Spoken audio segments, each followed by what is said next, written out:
Okay, well, it's fun to be here with you this morning. It's fun to begin to sing some Christmas songs with you and have our building decorated like it is. It's fun. We just decorated in our house on Friday. We put up our tree and we decorated our house and started Christmas music, which is when you should start. Okay, I think we can all be in agreement on that. After Thanksgiving, we should start. But we had fun decorating our tree. My daughter would love to start much earlier. She could have started 3 months ago very easily. We actually had some tears on Friday morning because we weren't starting quickly enough for her. But it's great to get into this season. I do love it. I enjoy the music. I enjoy the color and just the atmosphere and the familiar Bible passages and the stories and just everything that has to do with Christmas. I enjoy the traditions. We have a number of traditions in our home, and I think they're very meaningful to us. And I think it's appropriate to build some tradition around this holiday. And you might ask, why? Okay, what's the purpose, what's the use of certain traditions? I want to talk about that as we begin for just a few minutes. Why traditions? Well, I think there are some good reasons to develop traditions around the holiday. I'm going to give you 3 of them. Number 1, the physical tends to complement the spiritual. You know, we just observed this as we celebrated communion just a few minutes ago. This is something that God gave us. We are not Gnostics as Bible-believing Christians. We believe there's a great value in the physical. There's not this very rigid distinction between the spiritual and the physical, but God designed the physical to very much complement and accent and enhance the spiritual. And so I think it's appropriate when we have spiritual truths and realities and ideas, I think it's appropriate to build physical elements around them that support them and do enhance them. And so I think that's very appropriate. Secondly, we forget without regular reminders. Again, that's why we just celebrated communion.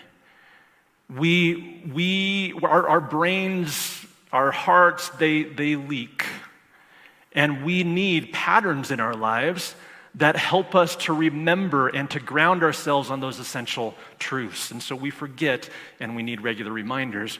And thirdly, God is a celebratory God. Okay, I believe this about God. We may not often picture God this way, but I think it is true. Let me give you a few reasons to believe that is true. You know, God included several regular feasts and celebrations for his people Israel. We just learned about that. As we went through our Old Testament series from Exodus through Deuteronomy, Perry took a Sunday and he highlighted the regular feasts and celebrations that the Israelite people were to utilize. And they were very celebratory. It could be a week of celebration and feasting. And God set this up for his people. And I think he did it for a reason. I think because it reflects something of him. God rejoices. Okay, God is a joyful God. I think this is something that we need to understand about God. God is joyful. I think for many of us, Zephaniah 3:17 is a precious verse. It says, "The Lord your God is in your midst, a mighty one who will save. He will rejoice over you with gladness. He will quiet you by his love. He will exult over you with loud singing." And that's a profound verse. That God will rejoice. He will rejoice even over you. If you are his child, he rejoices over you. He even sings over you loudly. He loudly sings and celebrates his children. And then thirdly, the future consummation of God's kingdom is described as a wedding celebration. Revelation 19:9, "Then the angel said to me, write this, blessed are those who are invited to the wedding supper of the Lamb." This is our future, and it's a celebration, it's a feast. It's like a wedding reception. God celebrates, God rejoices. I think he leads his people into doing the same, and it is appropriate to build special elements around special seasons and to use them to accentuate those spiritual truths. However, at the same time, there are, of course, there's the danger of misusing tradition. And I think any casual reader of the New Testament can see that there are potential dangers in tradition. Let me give you a few of those as well. Traditions can become an end in themselves. And so we can see that. Traditions are meant to, again, undergird spiritual truths and realities, but sometimes they can become the goal themselves. And it's about the tradition, not the ideas behind them. That certainly happens. Traditions can be used to separate and condemn, and this was the sin of the Pharisees. They built structures and traditions in order to exalt themselves and keep down others. And so that can certainly happen as well. But there's a third reason here that we're highlighting this morning and over the next few weeks. And this is it. Traditions can create expectations that lead to discouragement when not fully realized. And I think we see that, and I think a lot of us have experienced that during the Christmas season. Maybe are experiencing it right now. The Christmas season here does create a certain amount of expectation. And there's this idealistic reality that we're shooting for, and when it doesn't happen, we can all feel that sense of discouragement. It's pretty well documented that oftentimes things like depression and anxiety and relational strife can even increase significantly around the holidays. And again, many of us have experienced that. And so, with that in mind, we are entering into our Christmas series, but our Christmas series is going to be a little different than typical this year. With this understanding, knowing that many of us are wrestling with things that the Christmas season tends to just stir up, we're going to try to address some of those hard issues that are stirred up around the holidays. And we're going to do that believing that as we tackle some of these hard issues, we will be freed up to really enjoy what the Christmas season should stir us to enjoy. After all, Proverbs 4:23 says, "Keep your heart with all vigilance, for from it flow the springs of life." So of course our lives are wrapped up in our hearts, what's going on internally. What we're wrestling with, that flows out into our lives and really dictates what our lives look like. And so if our hearts get all tied up around Christmas, it seems appropriate to try to untie them. Try to untie them so, again, we can use all of this that we've created to focus our hearts on what we're really hoping for. So we have... We've titled this series, Hope for the Holiday Blues.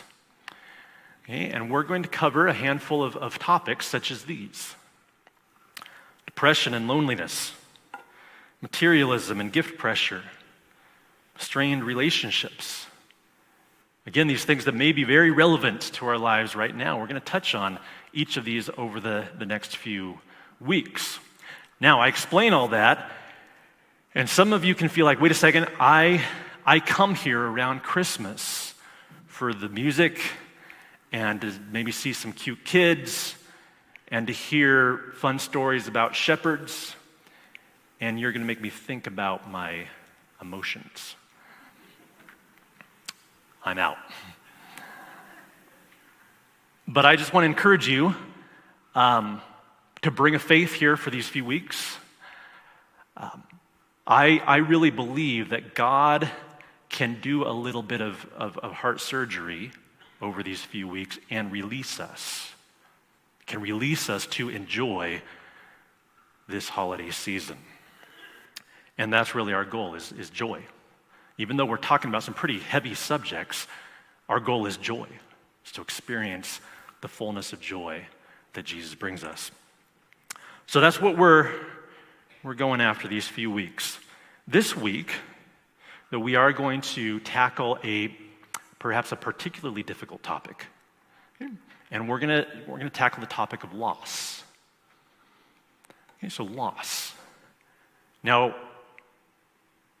we know, I think, many of us have experienced that our losses can very much be amplified during the Christmas season. The holidays are reminders of what's missing. Often those holes in our lives are really emphasized over this month. And so we're going to talk about that. And that could be very, very difficult for many of us. But again, I think it is going to help us experience the fullness of joy that we can during this season. We're going to talk about loss, and loss, certainly feelings of loss due to loss of life, but it's broader than that as well. I think we experience many, many different kinds of losses, both large and small. And sometimes it is loss of life. There's a loved one that is not at the Christmas dinner table this year. Sometimes it's loss due to estrangement. There are people that we don't see for whatever reason that we used to. Sometimes perhaps it's loss of community. We were involved in some sort of community, and for whatever reason that community evaporated. Could be loss due to the loss of a dream. We'd really given ourselves to something, and we saw it just not work out. It kind of dissolved.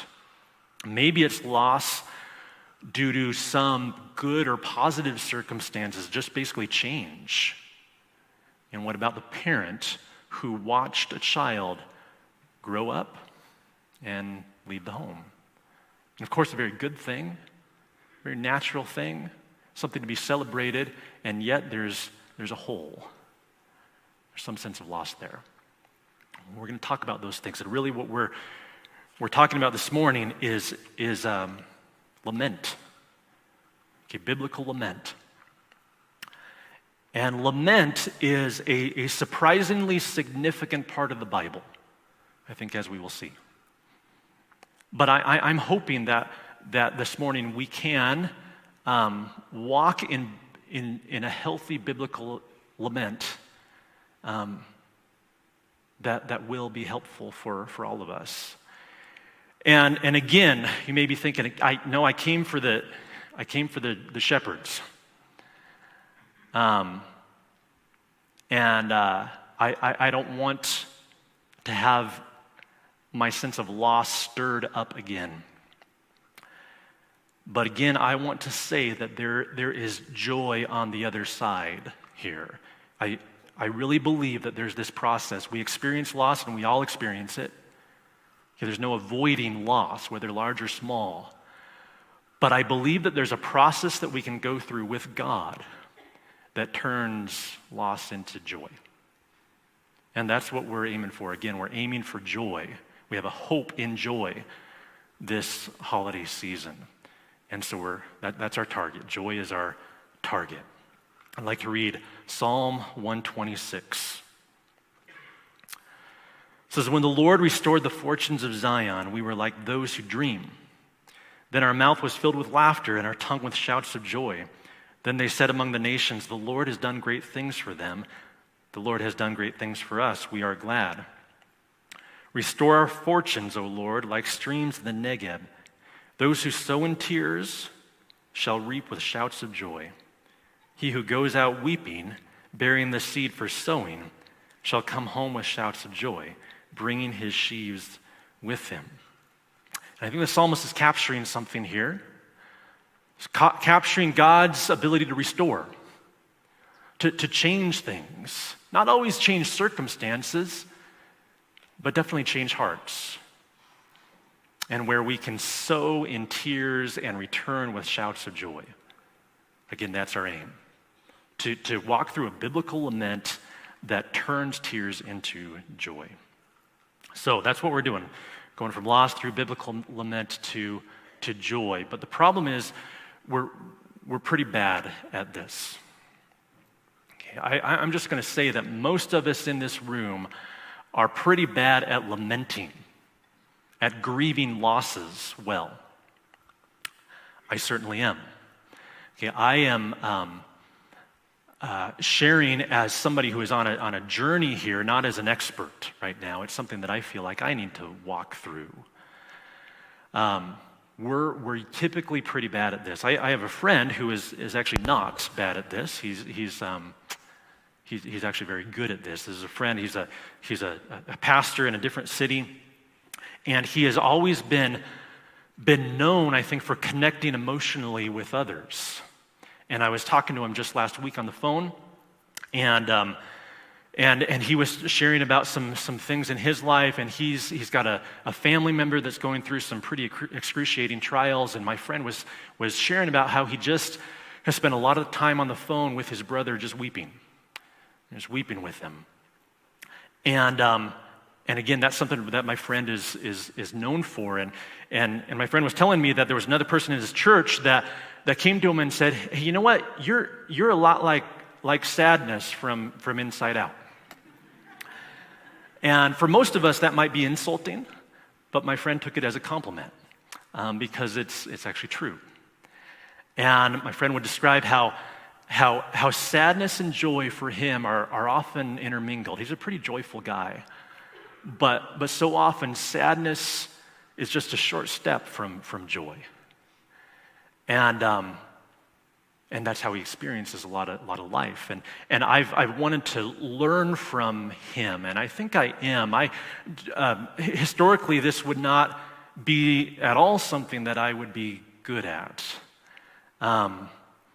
Historically, I felt like why waste my time with something like emoting? Okay, what an inefficient use of my time. But I'm learning. And I think I have learned over the years, and tears actually come much more easily to me than they used to. And I've learned from my friend here, and I want to learn together with you. But typically, we're not very good at it here in the West, in independent America. We're not very good at this. Other cultures around the world and other cultures throughout history have been much better at it. I just want to read you an example from Genesis chapter 50. And this is after Jacob had died and his son Joseph mourned for the loss of his father. It says, "Then Joseph fell on his father's face and wept over him and kissed him. And Joseph commanded his servants, the physicians, to embalm his father. So the physicians embalmed Israel. 40 days were required for it, for that is how many are required for embalming. And the Egyptians wept for him 70 days. 70 days for this foreigner that hadn't really done anything for them. His son had. 70 days they wept for him. Go down a few verses. So Joseph went up to bury his father. With him went up all the servants of Pharaoh, the elders of his household, and all the elders of the land of Egypt, as well as all the household of Joseph, his brothers, and his father's household. Only their children, their flocks, and their herds were left in the land of Goshen. And there went up with him both chariots and horsemen. It was a very great company. When they came to the threshing floor of Atad, which is beyond the Jordan, they lamented there with a very great and grievous lamentation. And he made a mourning for his father 7 days." And again, that's pretty foreign to us. 70 days of weeping, another 7 days of grieving after his father was buried. And that is not something that we walk through very often, but I wonder if we should move the needle in that direction. Okay, so we're going to talk about biblical lament this morning, and I really just want to give you three points. I want to make 3 points about biblical lament, and I hope this is helpful for a lot of us here. Number one, biblical lament includes others. It includes others. The key verse, of course, is Romans 12:15. "Rejoice with those who rejoice and weep with those who weep." And this is such a fascinating and compelling verse that I am actually to share emotion with somebody, even if I'm not directly affected by the pain that they're experiencing. I'm still supposed to enter into that emotion with somebody. I'm to carry an emotional burden with someone. And again, this is not natural for many of us, but this is what God asks us to do, to actually weep with those who weep. Rejoice also with those who rejoice, but specifically to weep with those who weep. As I mentioned, my friend that I described earlier is very good at this, just entering into that emotion. I think Jesus did this as well. We could go to the story of Lazarus in Luke chapter 16. You may be familiar with that story. Lazarus was a good friend of Jesus. Lazarus also had two sisters, Mary and Martha. They lived in the town of Bethany. Lazarus became very sick, and he was dying. Jesus was in a different town. He hears that Lazarus is sick, and he intentionally waits 2 more days before going to that town. And he told his disciples, okay, we're going to return to Bethany, we're going to return to Judea, because Lazarus is sick, and actually he has died. And so they wait, and then they return there. And let's pick the story up in verse 30. Now Jesus had not yet come into the village, but was still in the place where Martha had met him. When the Jews who were with her in the house, consoling her, saw Mary rise quickly and go out, they followed her, supposing that she was going to the tomb to weep there. Now when Mary came to where Jesus was and saw him, she fell at his feet, saying to him, "Lord, if you had been here, my brother would not have died." When Jesus saw her weeping, and the Jews who had come with her also weeping, he was deeply moved in his spirit and greatly troubled. And he said, "Where have you laid him?" They said to him, "Lord, come and see." Jesus wept. Now this is really interesting. Jesus, of course, knew that Lazarus was dying and that he had died, and he purposefully waits to go to Lazarus' town. He lets him die, and he knows that he's going there to resurrect Lazarus. That's his whole intention. He is going to show his power and the glory of God by raising Lazarus from the dead, and so he purposefully waits. That's what he knows he's going to do.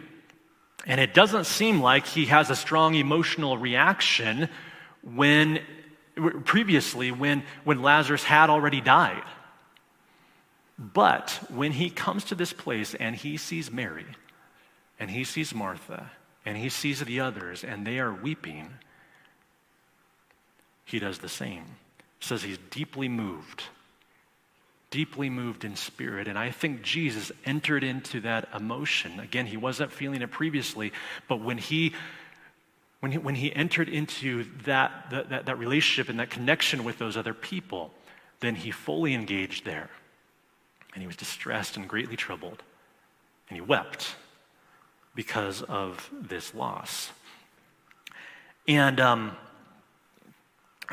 this is part of how God has set things up, I believe.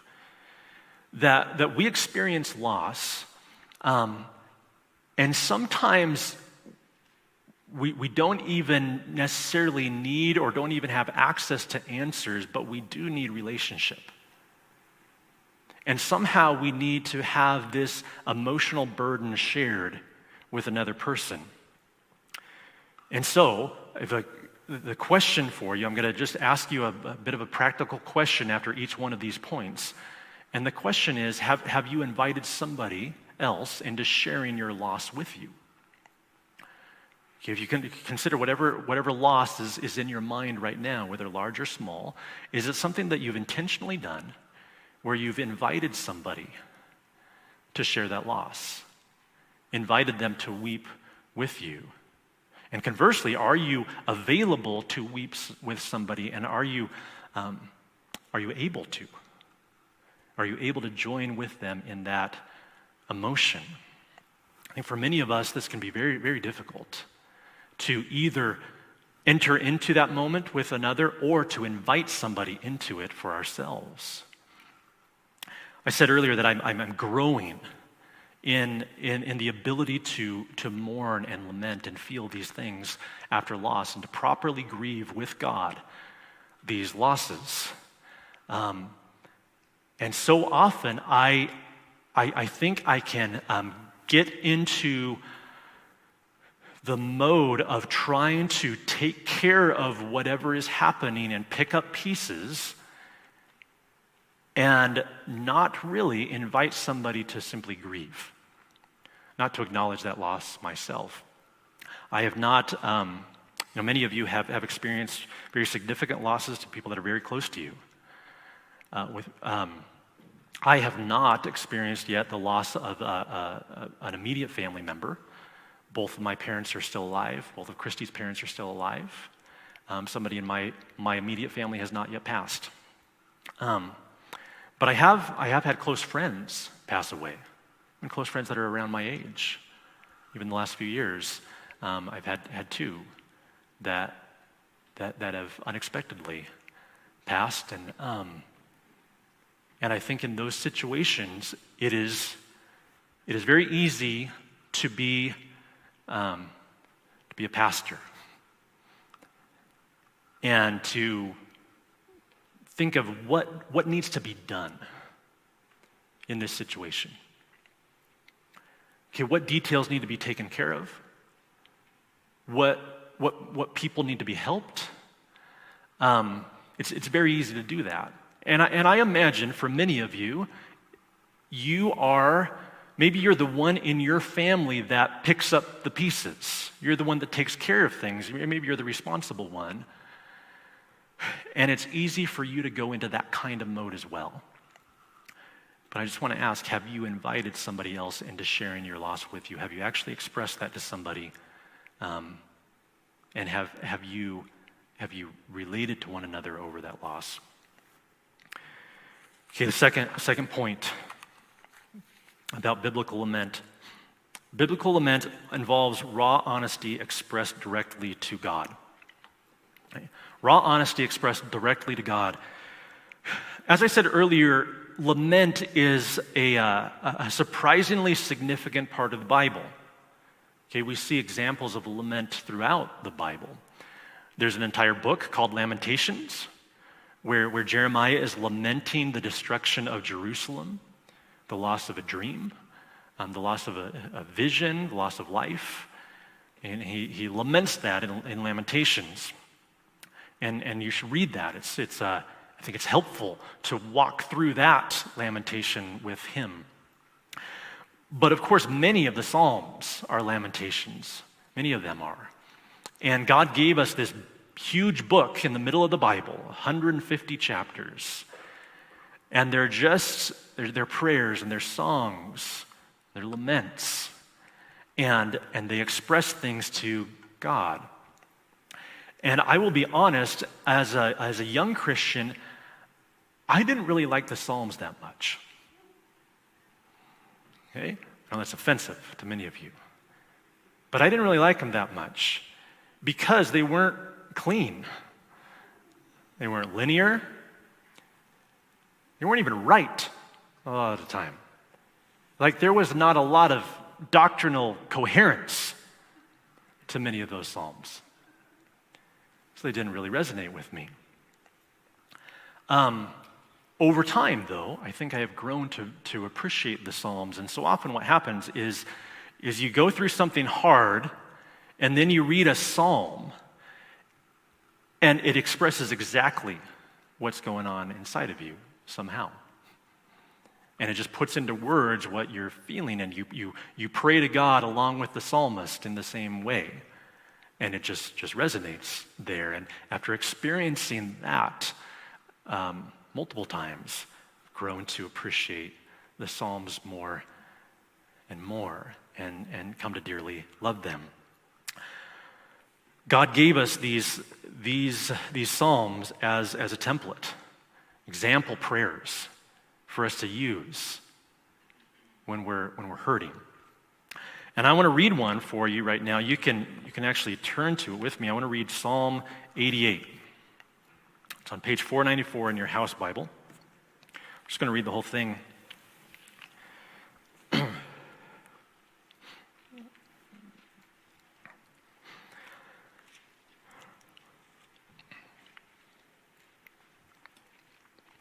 All right, Psalm 88. O Lord, God of my salvation, I cry out day and night before you. Let my prayer come before you. Incline your ear to my cry. For my soul is full of troubles, and my life draws near to Sheol. I am counted among those who go down to the pit. I am a man who has no strength, like one set loose among the dead, like the slain that lie in the grave, like those whom you remember no more, for they are cut off from your hand. You have put me in the depths of the pit, in the region dark and deep. Your wrath lies heavy upon me, and you overwhelm me with all your waves. You have caused my companions to shun me. You have made me a horror to them. I am shut in so that I cannot escape. My eye grows dim through sorrow. Every day I call upon you, O Lord. I spread out my hands to you. You work wonders for the dead. Do the departed rise up to praise you? Is your steadfast love declared in the grave, or your faithfulness in Abaddon? Are your wonders known in the darkness, or your righteousness in the land of forgetfulness? But I, O Lord, cry to you. In the morning my prayer comes before you. O Lord, why do you cast my soul away? Why do you hide your face from me? Afflicted and close to death from my youth up, I suffer your terrors, I am helpless. Your wrath has swept over me, your dreadful assaults destroy me. They surround me like a flood all day long. They close in on me together. You have caused my beloved and my friend to shun me. My companions have become darkness. So in this psalm, he starts out well. He says, God of my salvation, I cry out day and night before you. But then it's kind of downhill from there. And the rest of the psalm is just this complaint. It's almost this accusation where he's just describing his pain and his sorrow and his frustration, and even with God. And there's no turn in it. There's no resolution. It's not like he gets to this point where he sort of turns around and says, oh yeah, but God, you're good. No, it's just venting the whole psalm. I read that and I ask, is that what we're supposed to do? And I think the answer is yes. I think sometimes that's what we're supposed to do. And we're not to just vent around or at or about God, but directly to him. Okay, I think there's a difference there. There's a difference about just complaining kind of about God or about my circumstances. There's a difference between that and taking my circumstances and everything inside of me directly to God and honestly bringing it before him. But I think that's what we are to do. And so the question here is, have you taken extended time with God to honestly lay your loss at his feet? And I don't mean just like 10 minutes.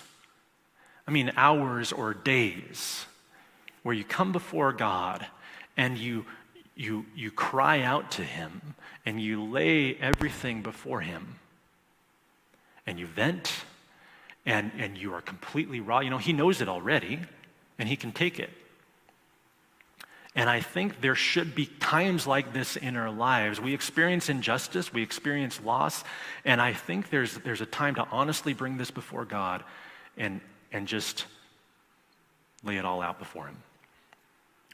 And so have you done that yet with your loss? And again, I'm talking about more than just this 10-minute prayer.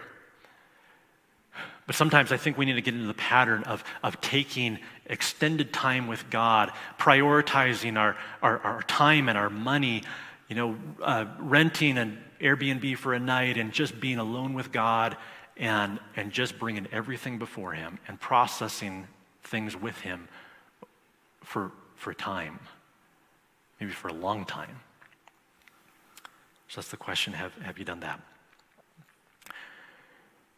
The next point about biblical lament, and this is more of a, just I think a truth, a reality, an encouragement. Biblical lament does produce hope. I'd like to read another psalm, Psalm 73. So you can flip back, if you're still in the Psalms, you can flip back a few pages to Psalm 73, and we're going to read part of this psalm.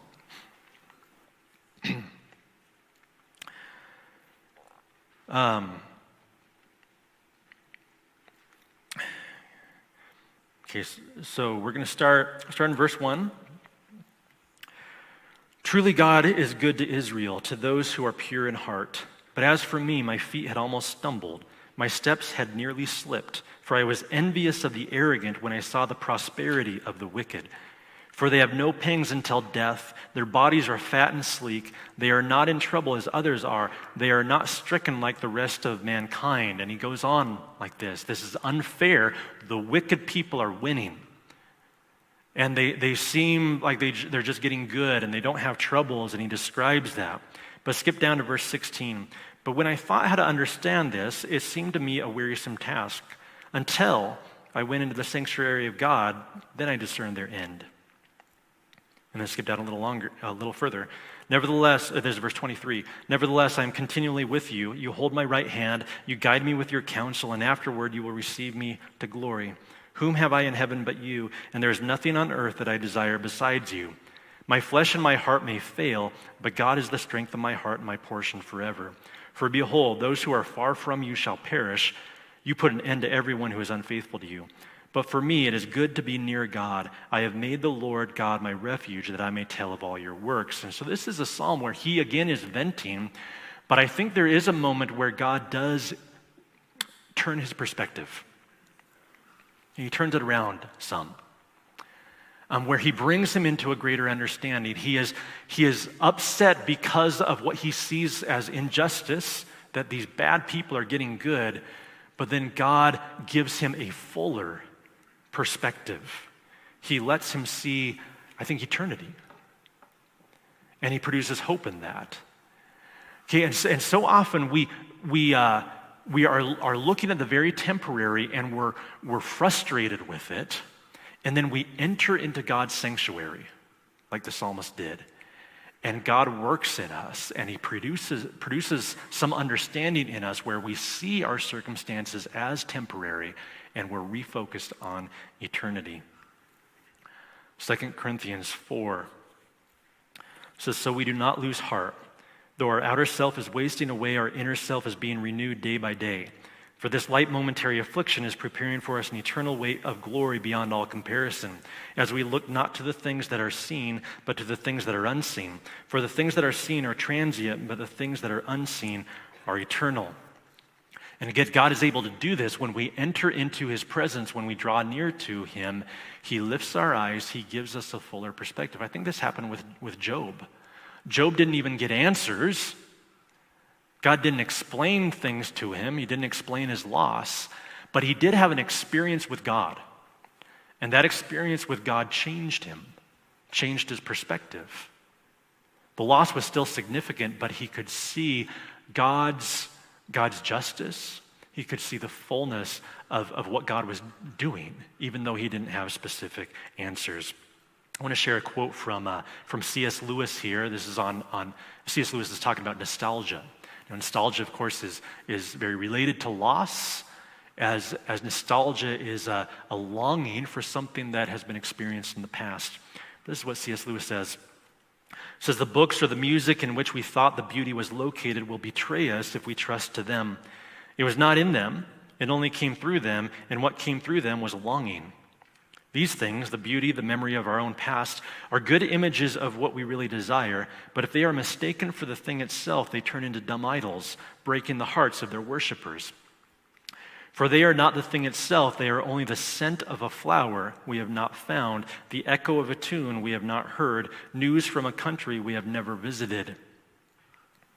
And now I want to quote David Gibson. He's a pastor and author, and he's speaking about this passage from Lewis that I just read. And he says, when you experience nostalgia, your heart is longing for a more beautiful person than you have ever met or a more beautiful place than you have ever known. You think you're longing for the past, but the past was never as good as your mind is telling you it was. And, says Lewis, God is giving you in that moment one of the most profound glimpses of the intensity of perfection and beauty that you have actually yet to see. What is in fact pulling on your heartstrings is the future. It's heaven. It's your sense of home and belonging that has just cracked the surface of your life for just a moment and then is gone. Earlier this morning, Steve led us through, I'm not at home yet. And this is the reality. I think when we lament, as God intends for us to do, our perspective is changed, and we understand that this feeling of loss is because I am in a temporary broken state right now. but it will not last forever. And everything that I love about the thing that I lost, I actually will experience in time if I have trusted Jesus. And there will be a day where I will no longer experience loss, Revelation 21. And I heard a loud voice from the throne saying, "Look, God's dwelling place is now among the people, and he will dwell with them. They will be his people, and God himself will be with them and be their God. He will wipe every tear from their eyes.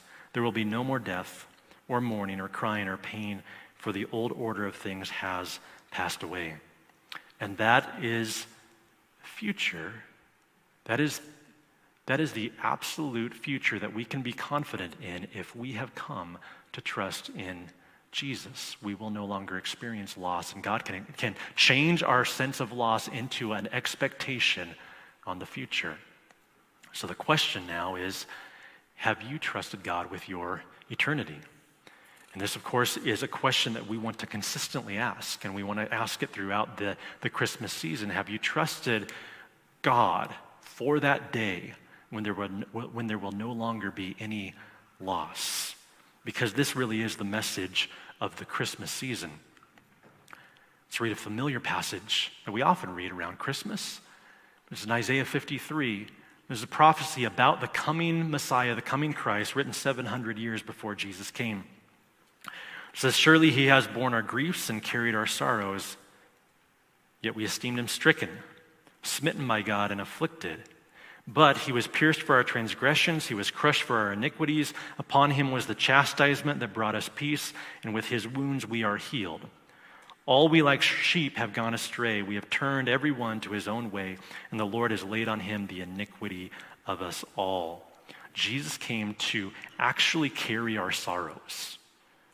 He carried our sorrows. We experience sorrow, we experience loss here due to sin. But Jesus came to carry those. He actually experienced loss himself. He entered in. He came from his home to a foreign country in order to bring us all home by experiencing the loss that we experience. And we deserved death and punishment, and yet he bore our iniquities, another word for sins. He bore all of those so that we could be rescued and we could be taken home where there is no more death or mourning or crying or pain. But Linus was right about the spirit of the Christmas season. And the angel said to them, the shepherds, "Fear not, for behold, I bring you good news of great joy that will be for all the people. For unto you is born this day in the city of David a Savior, who is Christ the Lord." And Jesus came to save. Okay, he came to save from all of this brokenness. And we can receive that. We can receive that salvation. All he asks is that we simply believe, we trust him. And we express that trust through prayer. We say, "Jesus, I know I have broken things, and I am experiencing this pain because of that, and yet I trust you to take me home, take you to what I've always been longing for." And when we simply pray like that, he takes us home.